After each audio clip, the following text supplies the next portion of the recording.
इस वक्त तस्वीरें आ रही हैं बांग्लादेश की प्रधानमंत्री शेख हसीना इस वक्त उनकी बायलैटरल मुलाकात आज जो है प्रधानमंत्री नरेंद्र मोदी के साथ, उसके लिए वो पहुंच चुकी हैं। प्रधानमंत्री नरेंद्र मोदी ने खुद उनका स्वागत किया। ये तस्वीरें आप देख सकते हैं, ये द्विपक्षीय मुलाकात शुरू हो चुकी है और बहुत अहम मानी जा रही है ये मुलाकात शेख हसीना के साथ प्रधानमंत्री नरेंद्र मोदी की, क्योंकि एक तो G20 समिट के साथ साथ हो रही है, दूसरा इस वक्त जो दक्षिण एशियाई देशों का जो इस वक्त माहौल है प्रतिमा, उसमें बांग्लादेश एक बहुत अहम भूमिका निभा सकता है, इसलिए भी ये मुलाकात बहुत ज़्यादा अहम मानी जा रही है। सर, आप कुछ बोलना चाह रहे हैं इसमें?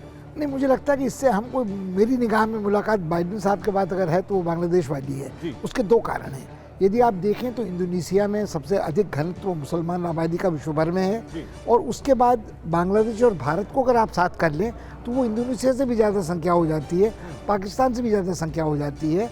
और इस जमघट में जो जमावड़ा है, यदि दक्षिण एशिया में अविभाजित भारत, मैं जानबूझकर अखंड भारत शब्द का उपयोग नहीं कर रहा हूँ, जो अविभाजित भारत था उसकी जो हस्ती थी, अगर वो बरकरार रहती तो चीन, यानी आप कह रहे हैं पाकिस्तान, बांग्लादेश और भारत? नहीं, मैं कह रहा हूँ भारत, बांग्लादेश और इंडोनेशिया। अच्छा। अगर ये तीन एक तरह का मतैक किया या इनका कोई बस राय बनती है तो वो पूरे मुस्लिम जगत को प्रभावित करती है। सऊदी अरब भी यहाँ है, यूएई भी यहाँ है, मगर सबसे पहले दक्षिण एशिया में यदि भारत बांग्लादेश के संबंध सुधरते हैं तो फिर जो छोटे पड़ोसी हैं, भूटान है, नेपाल है, बांग्लादेश है, बांग्लादेश तो गिन दिया, लंका है, वो सब फिर एक भारत के खेमे में तो नहीं कहना चाहिए, भारत के पाले में आ जाते हैं, और फिर G20 का आकार बिल्कुल बदल जाता है। जनरल बख्शी जो कह रहे थे वो मुझे लगता है कहीं ना कहीं ज़रूरी है उस बात को समझना कि टिट फॉर टैट जो है, कि चीन की कोशिश रहेगी वो SCO को अधिक महत्व दे, वो ब्रिक्स का रूपांतरण करे, और भारत यदि इसमें सफल होता है तो G20 का वो अध्यक्ष रहे या न रहे,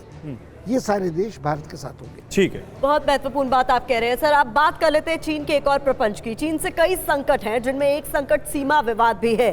तो 13 देशों के साथ चीन का सीमा विवाद है। आपको बता दें, अब इसकी काट ये है कि अमेरिका कई एशियाई देशों को हथियार दे रहा है, जिनमें south Korea, Bharat, Japan, Taiwan और साउथ चाइना सी से सटे देश है।